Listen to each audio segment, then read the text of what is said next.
Hi there, I'm Michael O'Giblin with Fiddlershop.com, and this is a small tutorial on the third violin part for the Amazing Grace group project. Now just a word about recording with the click track. You'll be able to find all the various click tracks on the group project page. There's a link for that below if you haven't found it already.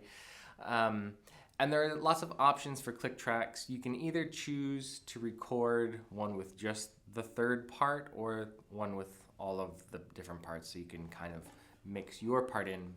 Everybody wants a little bit something different, so we created a lot of different options. I would recommend actually putting the click track in your right ear so you can still hear your instrument on your left ear. When I make the recording, I actually use a Bluetooth earbud in my left ear just so that people don't you don't see it when I'm recording it, and people are like, oh, what kind of earbud are you using? Oh, well, maybe I should get that same earbud. And like, I just do it to not be distracting. Likewise, if you were to use headphones, I would still also recommend leaving it off of your left ear like that. So you can hear the click track, you can hear where you're supposed to be, but you can also hear your instrument. This is how all the recording session people do it. So let's take a look at the third violin part. Again, it's really important that we start with our instrument in tune, and we're using a 440 as our reference point for this project. It's ideal that we start sort of with a nice soft start. I know the click track sort of has a nice drum rhythm going, just so you can keep in time, and it sounds a little bit more, pleasant than just hearing tick, tick, tick, tick, tick, tick. So we wanted to have a little bit of fun, but it kind of makes you want to go. And we really want just a nice sort of, this is a very, very sweet folk tune. So we want a nice sort of soft start.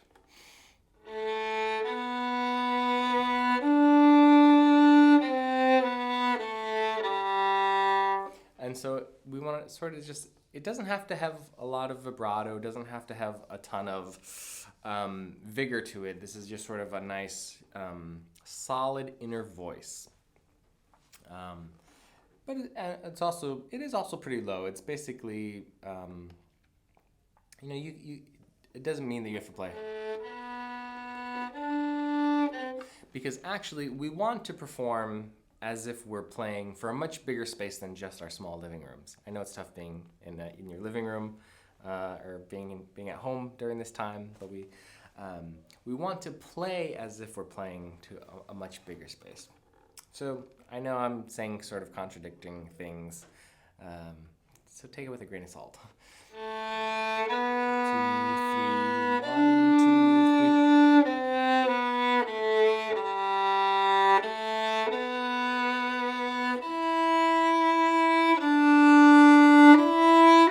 So here, when we get to measure 7 and 8, you can kind of bring this part out, because the third and the second violin part are the only parts that have this actually moving part, or something that's interesting. The first violin part, 1, 2, 3, 1, 2, it's just holding that one note, so it's not really interesting. So this is your chance to really bring out in 7 and 8.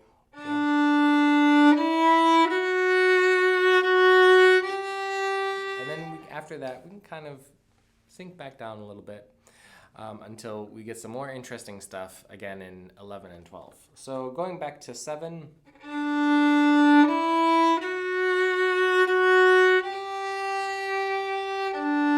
It's okay to play open string right there. I think it's written in measure 10. But in 11, I would play fourth finger there, just so that you just stay on the same string. Of course, do what's right for you. If you have trouble reaching 4,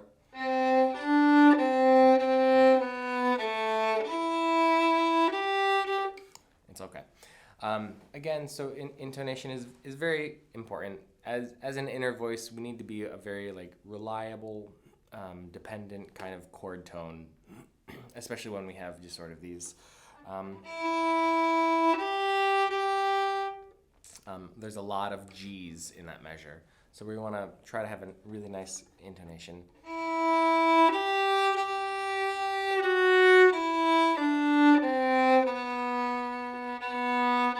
And then we're going to do the repeat. We're going to play it 2 times. Again, I think measure sort of this descending line that we have in 14-15. That's also another really interesting part. So go ahead and play out a little bit more there.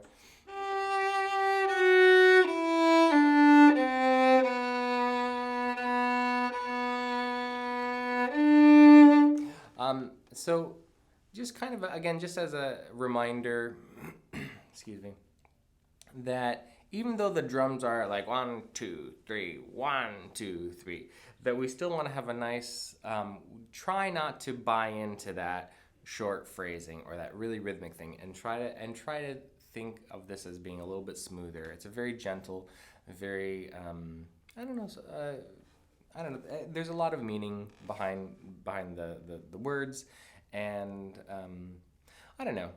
It's a very precious song.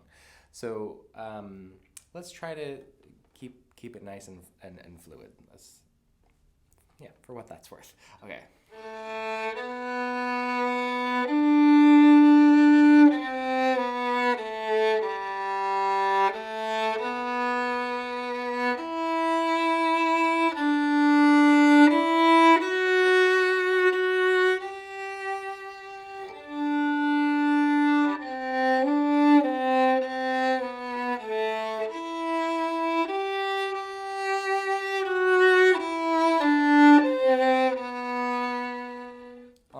I hope that was helpful.